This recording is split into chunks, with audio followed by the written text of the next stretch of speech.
Hello, one and all. Welcome to game week number 14 of the Sheffield United Way Premier League prediction show. And of course, welcome to my guest, Jimmy the Blade. How are you doing, Jim? In the circumstances, I'm doing okay, mate. Thank you. How are you? In the circumstances, I'm doing okay, Jim. It is one of those at the moment to be a Sheffield United fan, I think, where we've spent all week doing everything we can to avoid talking about football. And then, for some reason, some idiot decided we would do this every single week and get Thanks, mate. slowly more downbeat. Do you know what, though? It has a knock-on effect because I don't know about you, mate, but I don't watch half as much football when we're doing badly. So if Sheffield United were doing well, then I would be a lot more insightful on this show. But unfortunately, I can't. I'm guessing half of the time because I haven't watched Match of the Day. I haven't watched the other teams play. I just can't face football when Sheffield United are doing poorly, and that has been the story of the season, unfortunately. Yeah, that's exactly how it is. I'm not even listening to any podcasts on it this week. I've not listened to anything at all. I've skipped totally. I've not listened to Not the Top 20. I've not listened to any of them. So, it is that kind of environment at the moment. But let's look at how we did last week. So going beyond just the United score, I managed to eke out another low-scoring victory against you, Jim. I got 6 points, you got 5, and that gap between us is down to 5 points in total. So I'm slowly but surely creeping up on you. I've won. I feel like I've won by 1 point about 10 weeks in a row, and I feel that so as well. Far behind. Yeah, you must have been so far behind because you've won the last 4 or 5 in a row, surely. So. And I'm just not getting anywhere near. In terms of the viewers, we had a few How out did there. The viewers go? Yeah, well, actually, a lot better than us. The top viewers, we had a tie for first place. Between them, they got the same as us added together. So Mark Harrington and Johan the Great. Massive shout out to Johan. I'm delighted to see him at the top of our leaderboard for the first time. They got 11 points, and there was a three-way tie for either second or third, depending on which way you look at it, with King Liam, Dan Yallop, and Matt Clinton all got 8 points. So very well done, everyone. Yeah, so good effort, 11 points, to be fair. It is, yeah. My mate Johan. Indeed. Now, what I'm going to do is I'm going to throw up this from Joe Gibson because I met Joe Gibson on Saturday. I bumped into him in the pub before the game. I'm sure we were both feeling a lot more confident at that moment in time, but it was great to meet you, Joe. I'll give you a quick shout out for that. Nice. So let's get into our predictions for this week and the first game of the weekend, Arsenal against Wolves. Now, I think most people watching this will agree that Arsenal are the most likely winners. I think most people think it'll be a fairly comfortable win. But I'm pretty confident this ain't going to be a walkover. You know, Wolves have actually got a decent record against teams in the top 6 so far this season. They've played top 8, sorry, I should say, rather than top 6. They've played 7, won 2, drawn 2, and lost 3. So whilst, they've lost more than they've won, that's still a pretty good record for anybody who's not part of that top 8. I think anybody else, the other 12 teams, would take that. So fair play to them, but I do think Arsenal have just got too much. They've walked over most teams in the bottom half. Against teams 11th or lower in the table, they currently have a combined score of 19-4 over 6 games. So it's not a bad record that they've got themselves. So I don't think it'll be as comfortable, but I do think Arsenal will win. Yeah, absolutely, mate. I mean, we've talked about levels before, and Wolves put up, I thought they were hard done by again, I have to say, against Fulham. I haven't watched a lot of football, but I did see that. And but I think Arsenal are going to be too strong. They need to take these sort of results if they're going to be up there at the end of the season challenging City. I still think City will have too much for them come the end, but it's a game Arsenal should be winning, to be fair. They'll certainly see it as a bump in the road if they get nothing but 3 points. And I think they'll keep a clean sheet too now that David Raya's back in the goal. Yeah, indeed. I think he's obviously started the season. He's a bit shaky, but we all want to see him do well, don't we, Raya? Just a little Ramsdale dig there from a bitter blade. That's all. It's all right. We're all a bit of a bitter blade, and I completely agree. Let's get him dropped. Right, moving on to second game of the weekend, Brentford against Luton. And, I've been talking a lot about Luton, and there's been so many times I've wanted to give them points. Maybe now I'm going too far the other way, and maybe I'm over-egging their chances in a game like this. But, we have to say that I've been impressed with them. They've kept their games really tight. If you're going to beat Luton, generally speaking, you're going to have to fight, you're going to have to battle for it, and you're going to come out 1-0, 2-1. It's going to be a tight, really well contested affair. I'm probably being skewed by Brentford's last two games being Liverpool and Arsenal, and I'm probably putting way too much stock in the fact that they lost both games without scoring a goal. So maybe I'm going a bit too far. So you give me the sensible prediction of why Brentford will win this one. Well, I could be persuaded to see Luton get a point out of this. I think they are the best of the three promoted teams on current form. Yeah. And I think they will, well, that goes without saying, obviously, they're the highest of the three. But I think you wouldn't necessarily put their squad up against even ours other than Burnley. But I think they're doing superb stuff and they're showing the fighting spirit that we can only hope to replicate. I just think if you're Brentford and you're coming into this game as a what is aspiring to be a mid-table Premier League side, obviously they want to get higher. But these are the games they have to win. I think they will see this as a must-win game. You can't let up and let Luton take any points off you. If they're going to solidify their status in the Premier League, which they have done for the last few years, but I mean, just to keep progressing, these are the sort of games we talked about levels already, but these are the sort of games that Brentford need to be solidifying those 3 points. And I think they've got enough to do it, but Luton won't be easy. Luton will not be an easy game at all. So I can see him nicking a point, but I think the safe bet is to go with a home win here. No, I agree. And I think looking back at the history books as well, it's a pretty safe bet on Brentford. They didn't play each other for a long time because obviously as one was going up through the leagues, the other was going down. So they didn't have loads of crossover. But the last 4 games between these, Brentford have won 3 and they've scored 12 goals. They have a very good record against Luton at the moment. But I am saying that'll come to a bit of an end, that Luton will be able to get a point. Oh, God, Jim. Next we come to the game that nobody wants to talk about. Burnley against Sheffield United. And look, let's be fair with this. These are comfortably the worst 2 teams in the league. Burnley are the only team in the country to have got less points earned on the pitch than Sheffield United.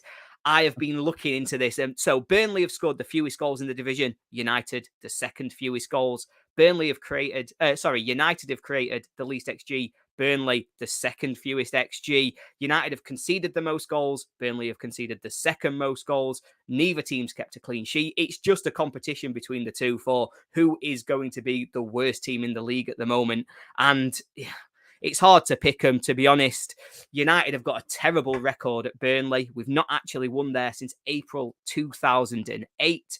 United haven't got a point at a 3:00 kickoff away from home in the Premier League since February 2020. It's just terrible reading all across the board for the moment. But I'm going to say they will get a point, mainly because Burnley are also terrible. You know, they've lost 7 in a row. First team in history to have lost their first 7 Premier League games of a season at home. So, yeah, it's hard to pick a winner. I think this is just blind against the blind, isn't it? And expect some comedy defending and some comedy attacking. Honestly, it's so depressing as a Blade because we are rubbish. We are rubbish at the minute. And I don't think the players are rubbish players. I think we are playing rubbish at the moment. Yeah. And I think I'm on record as what I think something needs to change. Yeah. And I think this could well be, if my result comes off, I think it will be Eki's last game in charge. And I think that's probably for the best. If this is going to be the result, I would like nothing more than us to go to Burnley and turn them over. This is a must-win game for both sides. A draw does nothing for either team, really. And the last must-win game Sheffield United were in was last weekend. And how did we do there? We absolutely capitulated. We were second best in every single category. Absolutely appalling. Had the least shots on target in the entire league that game week. Had the most shots on target conceded that entire game week. We are absolutely abysmal. And Burnley nearly beat West Ham. So, and listen, in the end, they got no points. And thank the Lord that happened. But at this stage, you know, you can write us both off the way we're playing. So I can just, it's written that Sander Berger is going to have a say in the outcome of this game. I say we, as in the royal we, but me particularly has been slating him all season for his move. to Burnley, and this is the game where he stars and he turns. It's the 1 in 10 that he turns up for, and he absolutely bosses the game and probably nicks it for him in the 90th minute. Absolutely. Oh, I dread to think. It's so night and day to Bournemouth. I was so looking forward to the Bournemouth game because we were full of hope and optimism, not in a cocky way, but that we felt like it was such an opportunity. And now I'm frightened of losing to Burnley, if I'm honest. And I think this could well happen. Yeah, Joe's right.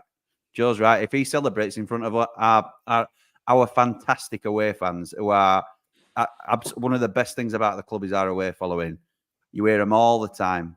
Yeah. And just, can you imagine if we get beat? If we get beat and we're rock bottom of the table, again, it's just, where do we go from there as a club? Where do we go, mate? Oh. Yeah. That just about sums it up. If we lose this game, is that season done? What do you think? Yeah.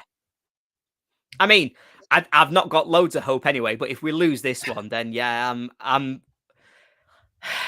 don't want to say it, but let's get 7 more points. Let's get to 12. And then after that, we can discuss whether the season's over, whether the season's moving. But let's get to 12 first, because that's got to be first priority from where we are. It's going to be December and we're on 5 points. It's awful, mate. Absolutely awful. Bad. So bad. Let's move on, because otherwise we'll go back in round in circles, because nobody wants to hear about United anymore. Let's move on to Notts Forest against Everton. So, Jim, I've said it for weeks that Notts Forest are really good at home. I've spoken about it week after week.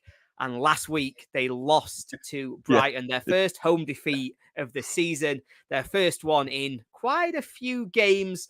But this isn't a bad one to bounce back on, I don't think. Everton created their big cauldron of noise, and it took 3 minutes and an absolute whale day for Man U to take the game away from them. They have got a better record away from home so far this season. It's where they've got the majority of their points. But I think Forest have just made winning these kind of games their absolute trademark since they got promoted back to the Premier League. So why do you think they're not going to be able to take advantage of being at home? Well, first and foremost, I'm a huge fan of the Notts Forest, which I know they hate. So the fact that we're going Notts instead of Nottingham, love it. Absolutely. I'm here for that all day. So it's a thanks to you. And it's a thank you probably didn't realise, but I know Nick did. So fair play to Nick for that. I love it. I don't think you can write Everton off. It were a poor result against Man U, but it was not a 3-0 game for me. What a goal, by the way. You were absolutely right. I think that's probably goal at season. Yeah. But yeah, I think Everton have and certainly will turn a corner. Then they are statistically should be on 14 points right now, rather than down in the relegation zone with losers like us and Burnley. So they are better than their league position obviously suggests. Forest are not as good as they believe they are. They should be. Amount of money they've spent, but we've done that to death. So I'm not going to bang about that. But if anyone wants to talk to me about Forest, then I'm here for it. So I don't think this will be the easy 3 points that Forest probably hope it will be. I think Everton will turn up. Hopefully, DCL will be on form and fire him. Hopefully to 3 points. Never mind just a point, but we'll see. We'll see. Yeah, indeed. So I think this one's going to be a good game. And I actually do think that this would be an interesting one to see what level these two teams are at. And next, Newcastle versus Man United. I do note that just as we've been filming, the Man U game tonight has finished. They've drawn 3-3 away at Galatasaray after being 2-0 up. After being 3-1 up, they've once again conceded 3 goals in Europe. And I think they're going to do the same again in this game in the Premier League, to be honest. Newcastle are a team that turn up for big games at home. Arsenal, they beat 1-0. PSG, they beat 4-1. Chelsea, they beat 4-1. Both teams have travelled, so I don't think it's going to have a massive impact on either. I just think Newcastle at home are a very difficult proposition, especially for this version of Man U at the minute. Yeah, I could be persuaded, to be honest. At the time of tossing our predictions in, Man U were going well, and they just beat Everton 3-0, and I can still see a draw coming. I wouldn't be surprised at a draw at all, because Man U, a bit like Newcastle, can turn up when they need to do and just grind it out now at the moment. Newcastle sometimes a little bit patchy, but I think you're right overall. We'll pull it out when needed. So I won't be surprised with either result, to be honest. I certainly don't expect Man U to come up and take all the points. No, completely agree, particularly not to St James's Park. That is a hell of an ask at the moment with this version of Newcastle. So up next, Bournemouth against Aston Villa. So Bournemouth, we saw them in the flesh last weekend. And tell me, Jim, were they good? We've been very negative about United, but tell me, did you think Bournemouth were actually any good? I think they were a level above us, which is worrying to say that they are one of the 4 teams in the battling now, or they were, let's be right. So I think they are a better side than us. They're a better squad than us. They should be. But I think they missed that many chances. A better side beats them because of that. So I think while they're better than us, they're not better than Villa. And I think Villa, who are absolutely in red hot form at the minute, just gone to Tottenham and turned them over. I could probably have gone for your result had you not have got in there first, mate, and got that 3-1. But yeah, Bournemouth, good athletic side, decent Premier League team, lower end, won't get relegated this season. Nope. And but Villa better than them, pushing for top 4 like we speculated earlier in the season. And I fancy him to get another 3 points this weekend. Yeah, I do as well. Villa only 2 points off top of the league. They are properly up there competing at the moment. And it's fantastic to see. I thought it was a great victory against Spurs as well last weekend because I just didn't see it coming. I thought their away form was going to be what held them back. And they really did put that to bed with that performance last weekend. So I think they'll do the same here. They might see it as a potential banana skin, but I do think they'll comfortably win this game. Nick in the chat is shouting out that Bournemouth he thought were more exciting than he expected going forwards. And what I would say is that's probably true. I do think they created well against United. I thought they had some attacking flair. I thought they had good one-on-one dribblers, which really caused United problems. But it's hard to judge other teams' attackers against our defense right now because I'm fairly you know what I mean? I feel like I could dribble through our defense at the moment. So it'd be good to see them follow it up with something else because it would, if they can go and beat Villa, then maybe that'll reassure me that they're better than that and that we, in fact, weren't as horrible as I thought we were because I didn't think Bournemouth were all, to be honest. I thought a good team. I mean, Villa, Newcastle, even somebody like Brighton, if we'd have turned up and played like that against them, I thought they'd have done as 6, 7, 8. So I think that, to me, shows that Bournemouth's level is probably lower mid-table. But it could have been, couldn't it? 6, 7, 8. The amount of chances that they missed and just offered up on a plate. And whether partially Nick's right in terms of that were them creating good attacking opportunities or whether it were just leaving the back door open way too often. Probably a mixture of both. Yes, I would say so. So let's move on to the next game, Chelsea against Brighton. Now, I've gone for a draw here.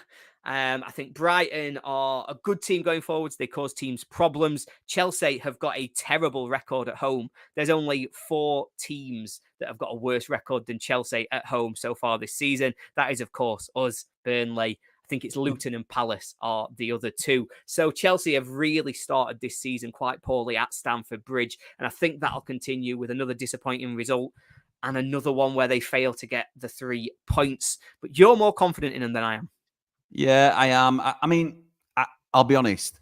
I could have predicted anything for this game because, and I still think Chelsea will take it, but I didn't know whether to go low scoring or very high scoring because it wouldn't surprise me at all if there was something like yours or a 3-2 to Chelsea. Yeah, I think they've both got great attacking threats in the side, but I just think they'll cancel each other out a little bit. And I've just given Chelsea the nudge due to home advantage, although you've just absolutely kiboshed that with their home record statistics. Sorry, you are the stat man, and I am the eye test man. So yeah, I would. I think Chelsea will just nick it. I think they're starting to build a bit of momentum, starting to get themselves on track now under Poch. And I fancy it. Brighton have been a little bit patchy. I don't like to back against Brighton because I do think very highly of them, but they have been a little bit patchy this season. Can't always predict how they're going to go. But you think they have struggled. Draw? They have struggled with coming out of Europe as well, which obviously is a consideration for this weekend because they will be playing tomorrow night. So, yeah, I can see it going either way. I'm going to go, like I say, I'm fairly happy that there'll be goals in this. So a Desmond seems to do the job for me. Liverpool against Fulham. Look, I'm still not convinced Fulham are any good, right? So far this season, they've beat Wolves, United, Luton, Everton. So clearly, they aren't in that bottom 4 teams that are in the zone of getting relegated. But I don't think they're going to be anybody else. I think they're just going to keep getting results against the properly bottom teams, and then they'll tick on. And so coming up against a team like Liverpool, I just think they'll get swept aside. Just think it'll be so comfortable. Mate, that's all you need to do, though, isn't it? You need to beat the worst teams in the league, and that'll see you through. Because I agree. I don't think Fulham are anything, really. No. And I think Liverpool are, again, another one, gaining momentum now, getting into the stride a little bit. Yeah, I think there's only one result here. And again, and I'm loving that by Joe. All about that. Yes, thank you for the update. Love that. So, yeah, I'd have gone 3. Again, you got your results in before me. I could have even gone 4, to be honest. But I think that's probably a touch disrespectful to Fulham, who have gone okay this season. I just don't think they've got the quality to sustain a decent run at pushing up the table. So, yeah, home win to 0. Yeah, pretty confident. Liverpool got 100% record as well so far at Anfield this year. And I just think they'll keep steamrolling that until one of the big boys come to town. And then we'll see just quite what their level is. I think they've got Man U and Arsenal back-to-back in a couple of weeks' time. So I think that'll really tell us how much their sticking power is going to be in that title race, because I think they're looking very, very good at the minute. But you say that, and I appreciate we'll move on, but Man U are only Man U in name, aren't they? We've talked about this. The reputation of the club is better than the actual... I mean, the Liverpool Arsenal is mouthwatering, but Liverpool should be beating Man U. They'll do about 7-0 again, like they do every other season. Yeah, exactly. That's what I mean. So, yeah. I was talking to a Man U fan the other day, and he said, "Well, what normally happens is we get done 5 or 6-0 at Liverpool, and that manager gets sacked. So when do we play them? Start of December. We'll see Ten Hag leave then. Reset. Yeah, reset. Go again. Sounds Can we play Man right U? To me. Can we play Man U and that happen to us then? Is that what we've got to do? Imagine, that'd be nice.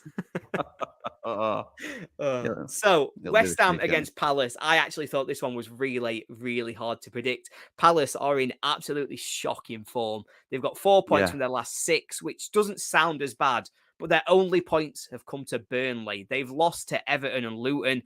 They've got more injuries. Eze went off again last week. It sounds like he'll be out for a while. So it's hard to know where they lift. But West Ham have got their own problems. West Ham are going to be without Bowen, going to be without Antonio. They've got to go to Serbia tomorrow night in the Europa League, where they still need a result to qualify. I think that Palace could break it. You said yourself, Burnley nearly beat West Ham last week. It was 2 late goals, including an own goal. And I think that West Ham maybe have rode their luck just a little bit. And that's why I think they could lose this one. If you're West Ham, you need to beat Palace at home. You need to beat Palace. I mean, particularly with the players out injured that they've got. I think Elise might be out as well. I might be wrong. Yeah. But I'm sure. I know that Eze's gone down. So, yeah, Palace, decent Premier League side, and those players push them and sort of elevate them up the table. Without them in the side, they're a very, very average team. And I think West Ham will have too much for them. But like you said, they've got their own challenges.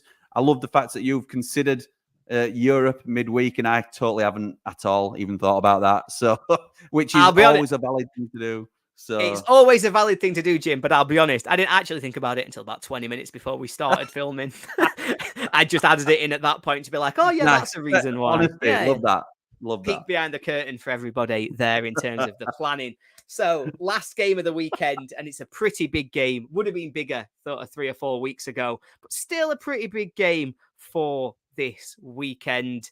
Man City Spurs. Now, I think, right, I'm going to throw it out there. Do you know when they call it the Mandela effect, don't they?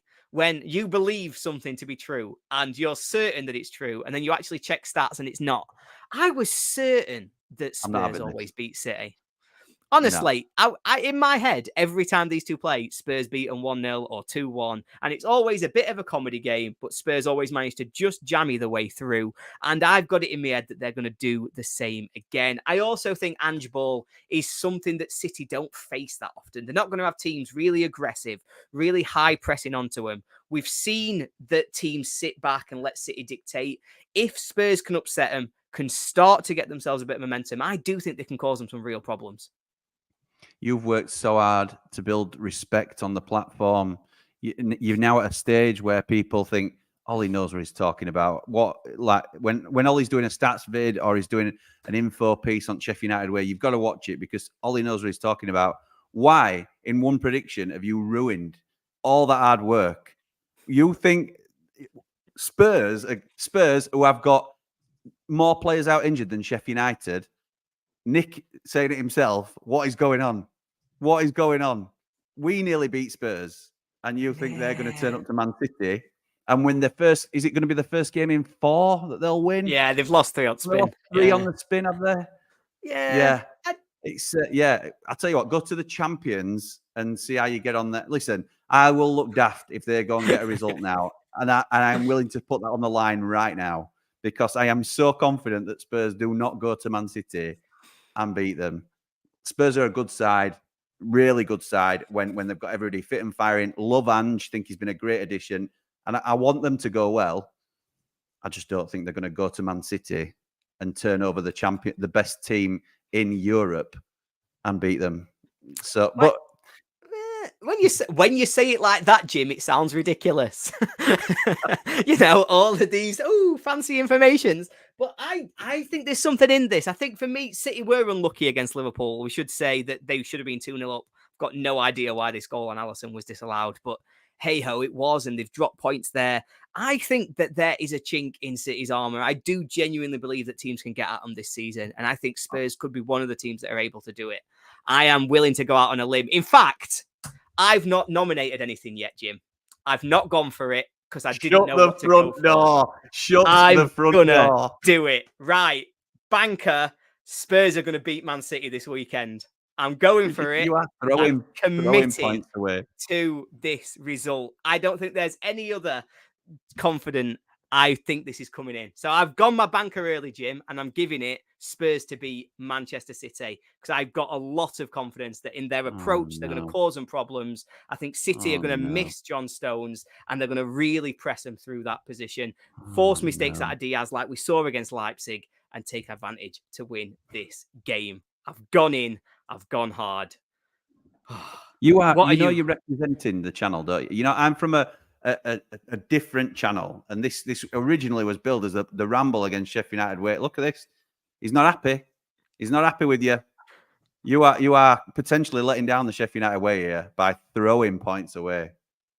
He's trusted you to come up with reasonable, considered predictions, and you have put your banker on the champions losing at home to a team that's lost 3 on the bounce. Yep. Wait until this comes in. Admittedly, got half of their first team out injured. I'm here for it all. I'm here for it. So yeah, love that. Of course, the Spurs win now. But right. So my banker. Go on. What's your banker, Jim? I'm backing Liverpool. Liverpool to beat Fulham. And look, that feels a bit of a safer bet, doesn't it? Yeah. It does feel a little bit more comfortable. And look, we love this game, as Patrice Evra says so well, because it often throws up things that you're not expecting. Can you imagine? Sheffield United might even win at the weekend. That would be the surprise of the weekend. It's probably more chance of Spurs than winning. But yeah, no. Yeah. So, don't get carried away with that. Wow. You've done me with that, mate. You've absolutely done me. So I just want to thank you for offering me a healthy lead back in this game. Well, what a way to finish. If I'm going to catch up, I've got to pull out some absolute beauties. And I think this is the week. I think this time when we come back, you will be sat there and you'll be saying, tell you what, all that was a genius move that you've pulled on, mate, right there. So if you want to play along with us, please do get your predictions into the comments of our YouTube video, and our fantastically good friend Shazbat will go through your comments and she will give us your scores for me to be able to shout you out in our next stream. Now, I will preface this to say that we are not going to be able to do a prediction stream in advance of next week's midweek fixtures. We have just not got the time between games that we are able to get something out on the channel. So I do apologize to those of you who are enjoying this sort of series of videos that we're pulling together. But hopefully we will be able to be back for the game week after that one. So thank you very much all for joining us. As I say, if you want to play along, get your comments in the YouTube video. And Jim, thanks for joining me. Thanks for having me, pal. Let's hope we're a bit more positive next time and that we're celebrating a United win. See you later, everyone. All the blood.